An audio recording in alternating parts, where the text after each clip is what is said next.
Live. What's good, great people? I am Ezel Moon, and I have a special guest in the building today. Joining me is, in fact, the first and only female woman certified by NASCAR and ARCA. She has her license, and that is, in fact, Tia Norfleet. A frank conversation is sponsored by Body by Trini. Go to bodybystrini.com for all your bath and body needs. Thank y'all so much for tuning in. And, like I always say, shoot this out to as many people as possible. We're going to have a great, frank conversation here. Yes. Hello. Hi. How are you? I'm good. How are you? I'm doing pretty well. Thank you so much for your time this evening and joining me for a frank conversation. No, it's cool. Thank you for having me. Man, look, it's an honor, sincerely, to be sitting with someone that I consider, a piece of Black history. It's an absolute blessing. Thank you. I appreciate it. I'm sorry for my voice and everything. I'm kind of under the weather, but thank you for having me. Thank you. I want to jump right into these questions that I have for you.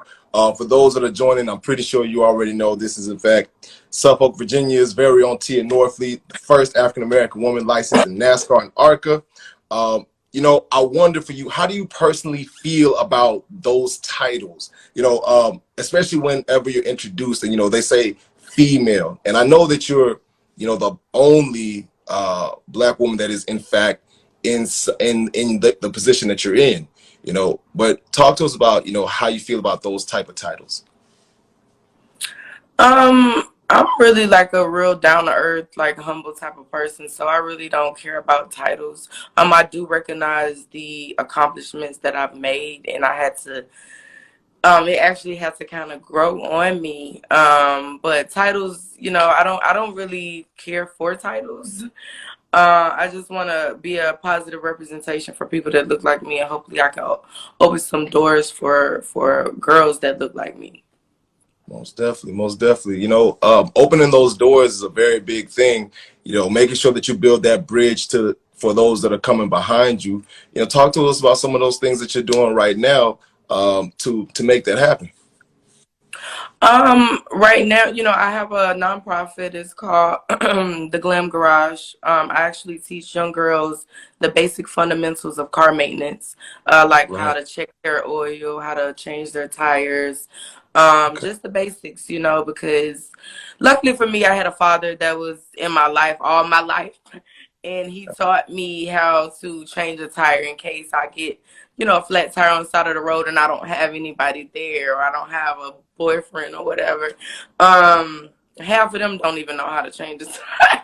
What? In reality, you might want to expand it for these little fellas too, because a lot of them are on Fortnite now, knowing how to figure out how to change a tire. Just saying. Facts. And I'm also talking to a couple different race teams in regards to just the business side of it to expand, because a lot of these people or these teams say that they want diversity and inclusion, but I feel like that's just a bunch of words sometimes, and they're not really including anyone that's truly diverse. So I'm just working on a bunch of different things behind the scenes, because my journey has not been easy, but again, I'm definitely not giving up on it. So yeah, that's kind of where I'm at right now. Most definitely. Do you feel as if, the uproar in regards to making sure that there's diversity and inclusion in, all fields of, as well as especially the racing field, has kind of died down since, so much time has passed since the George Floyd incidents? Absolutely. I think that people, especially these big corporations and companies, they kind of just get in with the times. If it's hot right now, let's jump on it. And it's, to be honest, there's no real authenticity or genuine, effort. Not for all. I'm not gonna put everybody in a box like that. Not everybody. But yeah, I do think it's kind of died down because it's not a hot topic anymore. You know, it's crazy that the hot topic would in fact be, hey, let's not murder black people on camera. This is America. Right, right.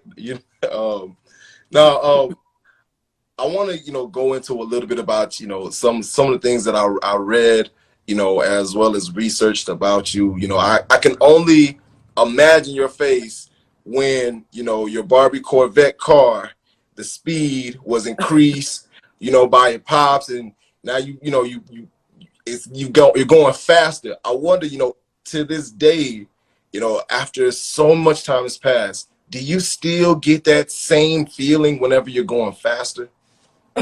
Excuse me. Yeah, absolutely. I mean, I was on a conversation today, and the guy was like, we were just talking, and he was like, well, he was saying something, and I think he was trying to hook me up with some guy, and I'm like, child, nobody want my crazy self. And then he was like, you know what, you gotta be a little crazy to be trying to drive these cars. Because I was just joking with him, but then he was like, well, you know what, you gotta be a little crazy to volunteer to get in a car and doing, X amount of speed limit. So, yeah, I definitely still get the feeling whenever I have the opportunity, and it's a feeling of excitement and a little bit of fear in the back of your head, because you gotta have a little bit of fear. Can't get too comfortable because anything could go wrong. But I definitely still get excited, and I mean, yeah. Yeah. You have any other endeavors outside of the racing and the philanthropy that you're doing, that gives you that same feeling, or is it just strictly just this one thing? No, my first love was always music. That I could sing before I could drive, so that was always my first passion. I kind of put it on the back burner for racing. Right. But yeah, I definitely have, music is something that I think is a universal language, and it's something that speaks to your soul. And I'm a very soulful person, a very spiritual person. So music is definitely something that gives me that feeling as well. Most definitely. What's some of your favorite artists right now? Right now, I mean, I listen to all kind of music, so I don't really have like a favorite, but I'm also an old soul, so I love the Betty Wrights, the Anita Bakers, you know what I'm saying? I love even Bob Dylan, I'm Okay. sort of all over. So yeah, I really don't have any. I love her. I love Jasmine Sullivan. Yeah. Yeah, I don't know. I like a lot of different people, but I don't really have a favorite per se. Okay. You know what's crazy? I asked that question like, I have a favorite. I don't. I'm honestly an eclectic ear myself. Yeah. I'll sit here and listen to music in Japanese one day, and the next thing you know, I'm singing along to Summer Walker the next day, trying to catch all the notes. Hey. Okay, sliding down the wall and stuff. Look, for sure, you know it. I want, kind of like, just shifting from there really quickly. I wonder for you, what are your thoughts in regards to trying to gain that audience, like for the racing community, as far as, bringing some more of us into that realm. In July 2020, an article on Autoblog published that according to NASCAR, the demographics show an overwhelming white fan base, which is 75%, but the multicultural slice of 25% has climbed from 20% in 2011. But black fans made up only 9% of that, 25%. 9%? Oh my God, I'm surprised we made up that much. Look, you and me both. But I wonder, what do you feel can be done to better market to African Americans? Or should there in fact be just our own version of NASCAR, like our own racing league? What are your thoughts? Well, okay, so first of all, we don't deal with things that we can't identify with. We have no one to identify with in NASCAR. There's no one that looks like us. And I'm just gonna be quite frank, and the ones that they do get that kind of looks like us, they don't think like us. We can identify that, and we're not gonna gravitate to that because it's not authentic. It's not real. We can tell what's real and what's not. And I think that they've gotten themselves in such a stereotype of being a good old boys club, of being quote unquote racist, to the point they've dug themselves so far into that stereotype. It's kind of like almost impossible for them to come out of it. You know what I'm saying? Because, and then after that, everything that they do and try to do to cater to us, it seems fake.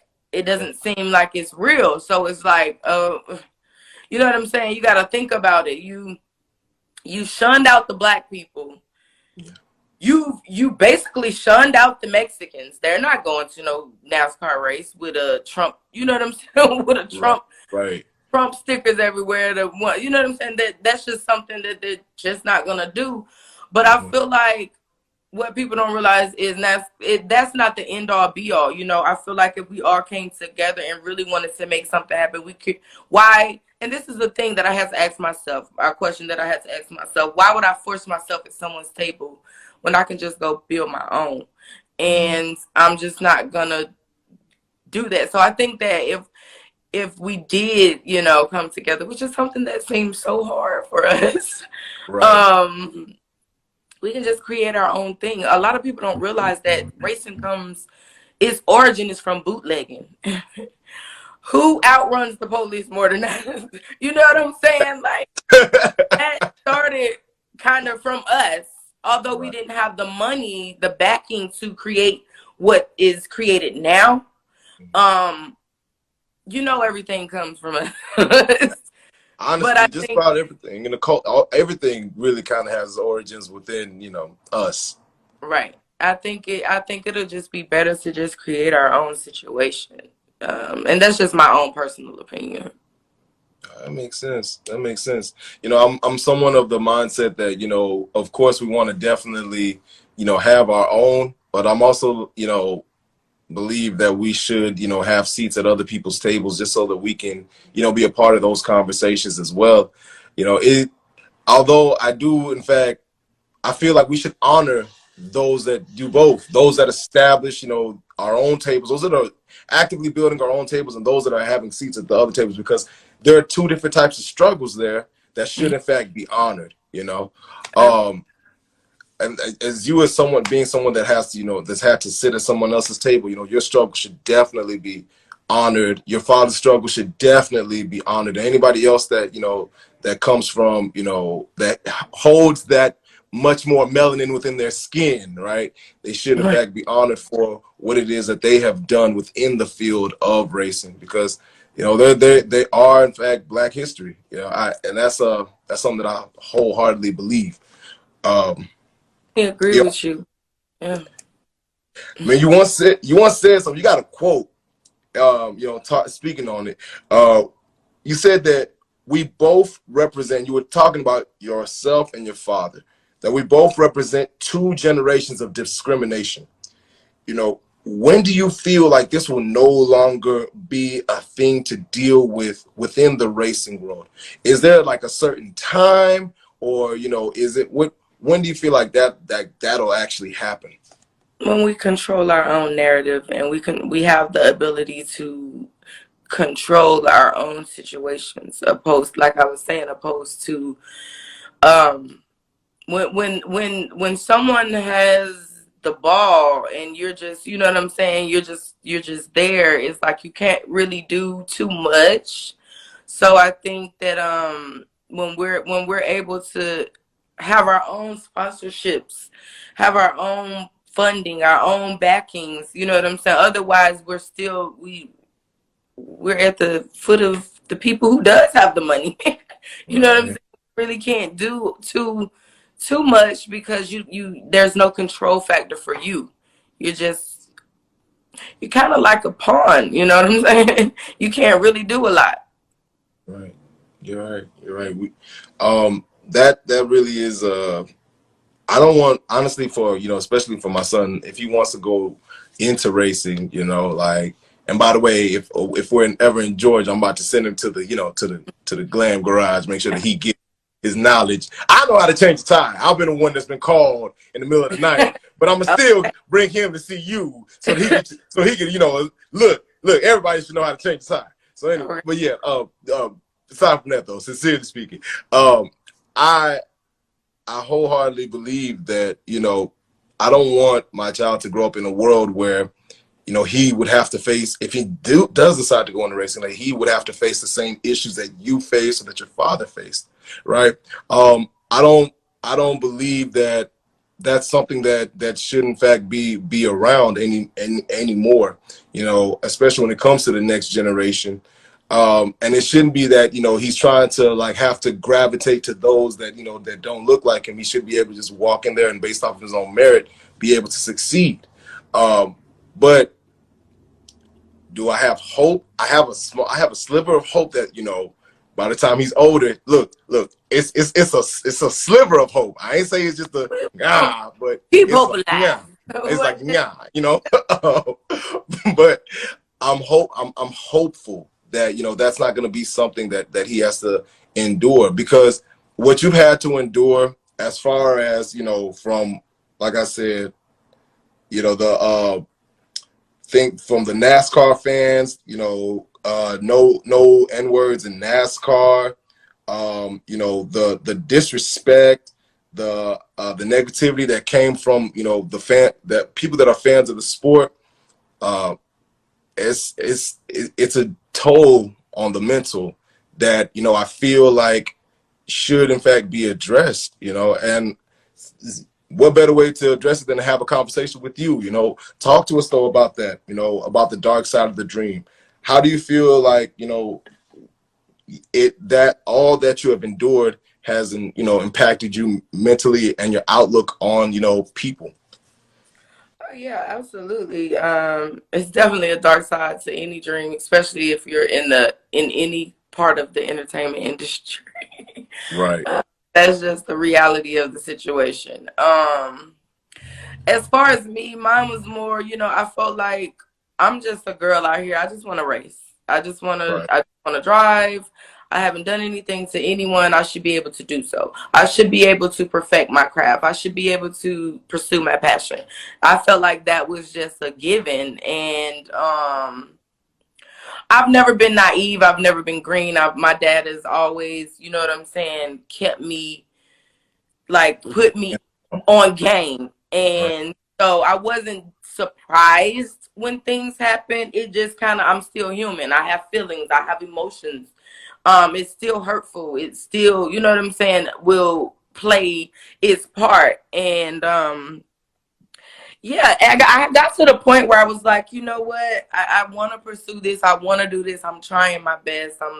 Because I know it's not about me at the end of the day. This isn't about me. This is about little girls that look up to me, that look like me, that or even don't look like me. It's about representation. It's about having someone to say, you know what, Venus and Serena can do tennis. This person can do gymnastics. I can drive a car. You know what I'm saying? So I got to the point where I was just like, you know, my peace is so much more than anything else. I don't, you know what I'm saying? I can't keep fighting for something. And then one, you feel like you're fighting it alone.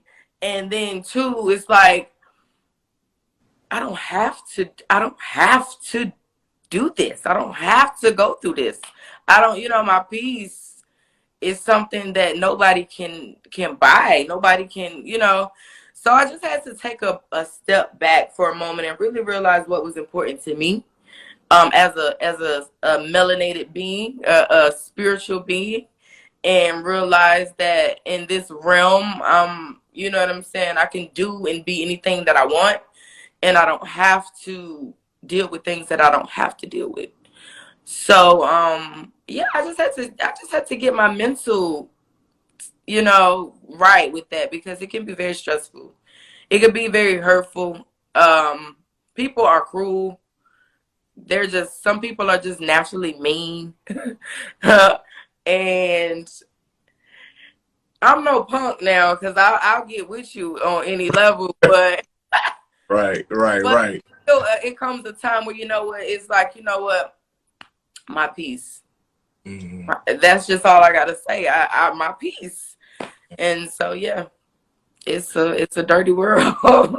It is. It is. It ain't And all bad though. I don't want to sound like, because I'm feeling like I'm sounding like everything is so horrible and it's all bad. It's really not all bad. It's just, you know, you got to kind of pick and choose your battles. What do you want to fight for? What do you want to do? Is this worth it? Is it, you know what I'm saying? When you ask yourself the real you, is this right. really worth my energy? Because I can't get that energy back. You know what I'm saying? Like I can't get that time back. Is it worth it? And that's the conclusion that I came to. Absolutely. Absolutely. Um, you know, that you said a lot right there, especially about that peace, man. You know, once you find it, it's so hard to, you know, so hard to just accept losing it. You know, I once I found like, oh yeah, I'm good here. No, I don't want to. You know, it's kind of hard to want to leave that space. Um, Right. you know, I'm honestly inspired by that. You know, because I myself, like I'm just like, hey, I'm still trying to figure out, you know, where exactly my peace lies, you know, because I enjoy doing this. This is the dream, you know, to be able to sit down and talk to people and, you know, interview them, get their knowledge and perspectives and share it with the world through my platform. But, you know, I'm still trying to figure out, well, you know, what exactly is the thing that truly and honestly feeds my peace. But, It's a journey. How old are you, if you don't mind me asking? oh, I'm 31. Oh, okay.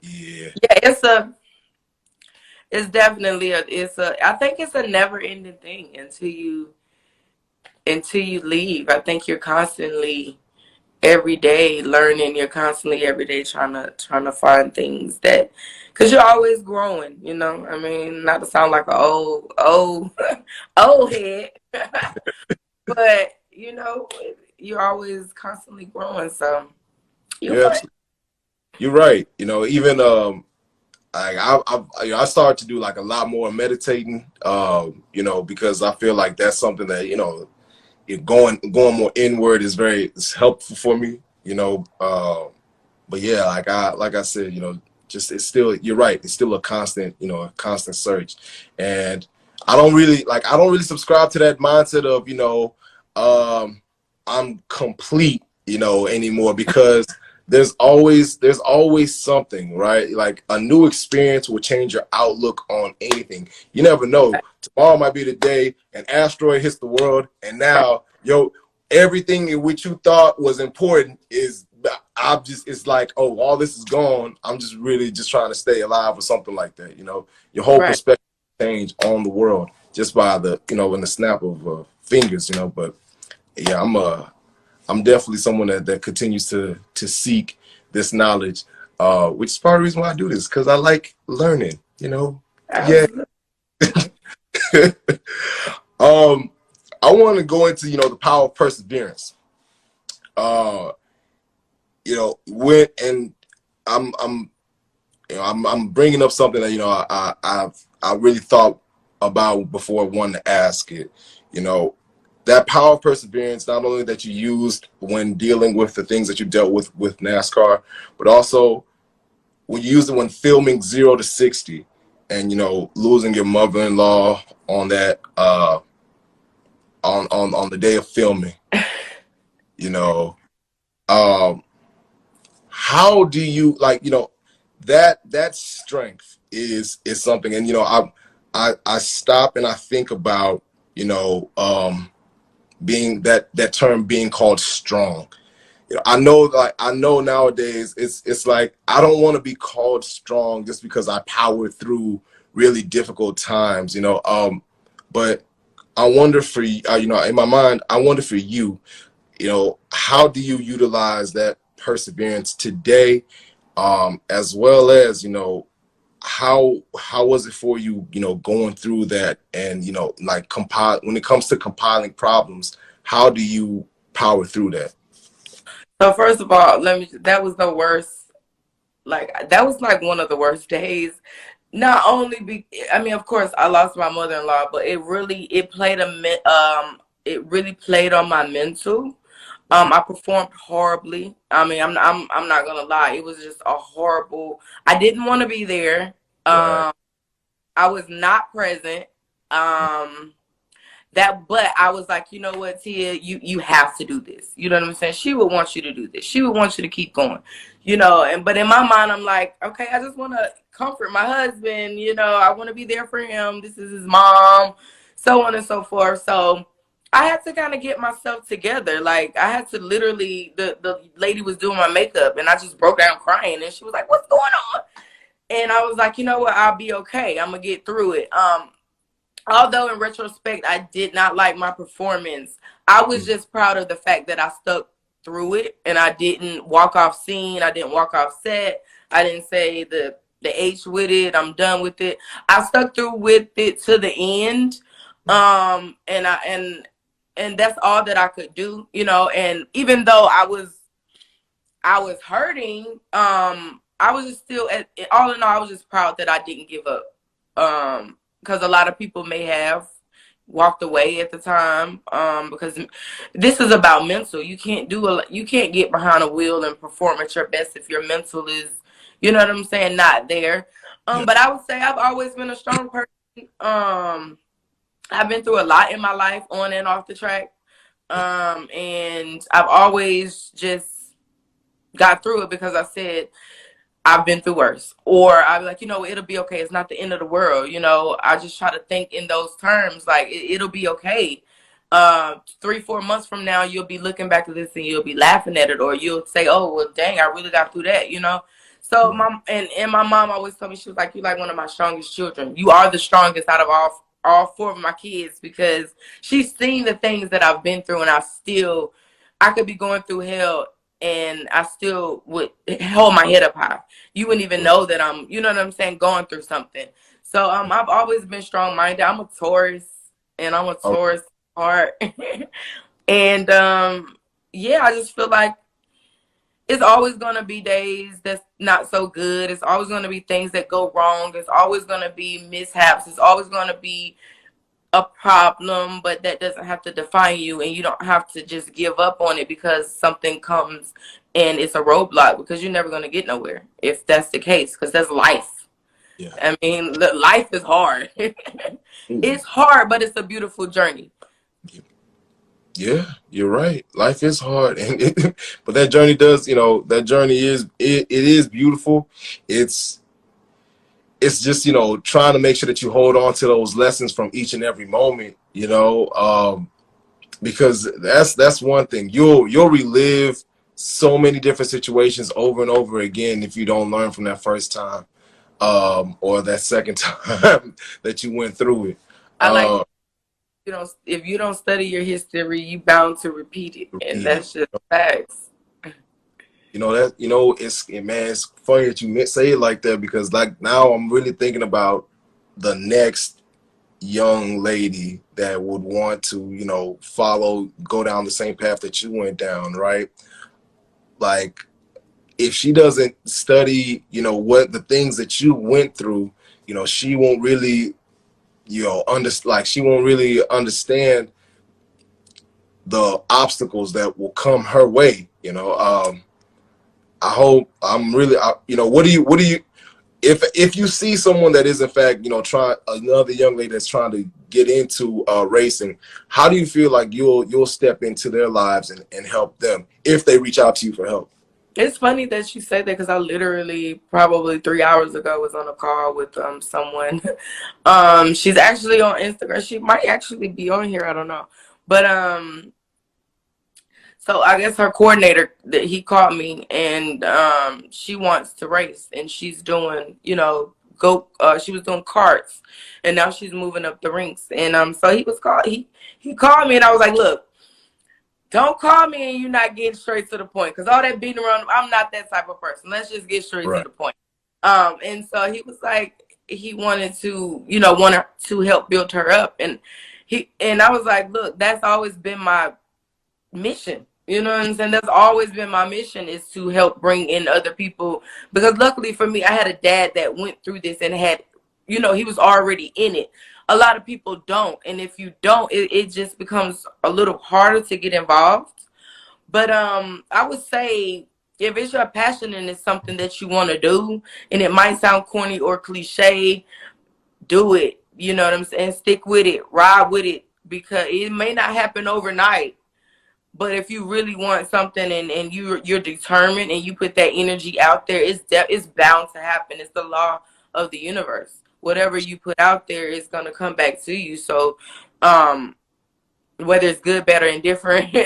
So yeah, you definitely have to, just stick with it, and you definitely gotta have tough skin. But as a black person in America, you born with tough skin. Gotta be. You're Gotta right. be. You're right. We have no. This is true. You're right. You're right. Honestly, I'm speaking the blessings onto that person. And just I can't wait to be sitting down with them one day. Because Yeah, you gonna like do that, it. she gonna do it. From your lips to God's ears, man. We speaking it into existence. Yeah.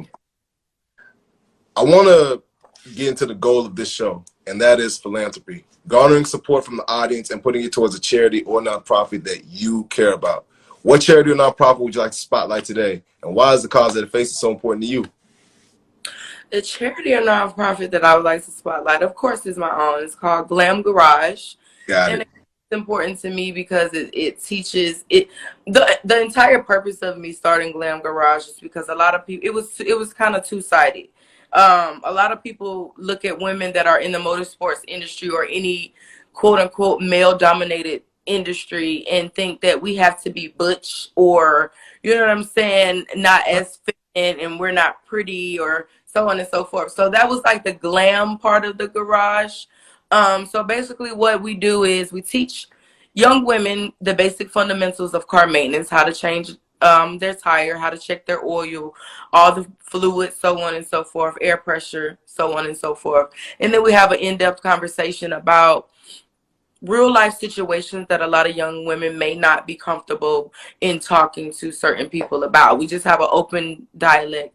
And then at the end of at the end of everything, I get their makeup done for them just to make them feel good with the self-confidence, the self-empowerment, and just the glam part of it. And yeah, that's what I try to do. I just try to embody um beauty in a dirty place. I mean, you can still be beautiful in a male dominated sport. And so yeah, that's really what Glam Garage is about. We love to see it, man. We love to see it. So definitely, that's what we're gonna be tagging at the bottom of this video, the Glam Garage, and when I upload it on here and on YouTube, we're definitely gonna make sure that we let folks know to throw some support behind them, behind your vision, because you're positively impacting these people. And honestly, if it's some person I want to tag at the bottom of this video, it's the Girls Who Brunch Tour. I really want y'all to connect, man. They're also they're all over the world, but they definitely go to Georgia as well. I feel like from that connection, something positive can grow from there. But I'll tag them, so that you guys can have that talk, because I feel like they would want to have you and your story on their platform as well. Cool, thank you. I would love to connect. Not a problem. Not a problem.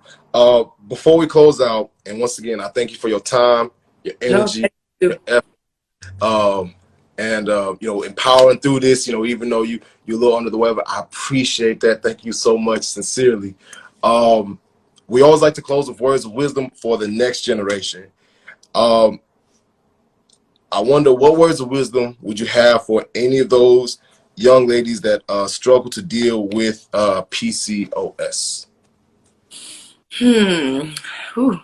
Um, I would say don't let it define you. Don't let it make you feel less of a woman. Because I deal with it, and it causes issues. It makes it difficult to bring life to this world, and a lot of people feel like bringing life makes you a woman. Don't let that define you, because I found myself like in a kind of depressed about a situation because I felt like I wanted to, I want to have a baby, but it makes it hard. So anyone with PCOS, just keep fighting, learn more about it. Definitely try the natural route when it comes to things, and just don't let it make you feel like you're less of a woman, because you are a woman. You were born a woman. God made you a woman, and that doesn't define you as a woman. Most definitely, most definitely, most definitely. Man, thank you again for that knowledge for this next generation. Sincerely speaking, I appreciate you. How else can we follow and support you? Yeah, I'm on Instagram, Facebook. My name Tia Norfleet. Yeah, I'm about to. Yeah, that's that. That's where I'm at. For sure, for sure. Thank you again, and like I said, I'm speaking anything that you got going into existence. Thank And you. not a problem. It's an absolute honor. Thank you so much for having me. I appreciate it. Not a problem. You have a good one now. You too. Thank you. Man, that was Tia Norfleet, you guys. Definitely, that was an absolute honor to be able to sit down and speak with a part of Black history. You guys definitely check her out. We are going to be supporting the Glam Garage with this video. And yeah, man, I'm gonna definitely shoot this out to the Girls Who Brunch tour. So see, that's the thing for me. I like connecting good people and other good people, and then they grow, and then they build, and then they help and impact more good people. It's gonna be amazing. If you enjoy what I do, $ Ezel Moon, 60% goes to a charity or nonprofit that has been mentioned on the show, and 40% goes to making this the best thing you've ever seen, where we're now sitting in person. I'm back to playing them in mini air hockey. Y'all are in the crowd. We had a Black-owned business. We're going back and forth, and you guys are like, oh my God, I remember when this was on IG Live. And then I'm like, I know, right? And then the guest is like, yo, you're supposed to be asking me questions. And then we're all laughing, and then you guys are supporting the business, and everything's just amazing. Yeah, that's what the donations go to. Thank y'all again so much for tuning in. I'm Ezel Moon, and I'm not doing it unless it's fun and it helps people. Peace.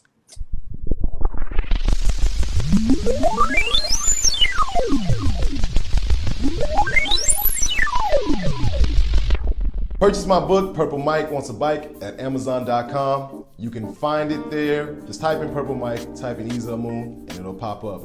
If you guys want to follow me, no, not even if, go follow me at Ezel Moon _ on Twitter and Instagram. I'm Ezel Moon, and I'm not doing it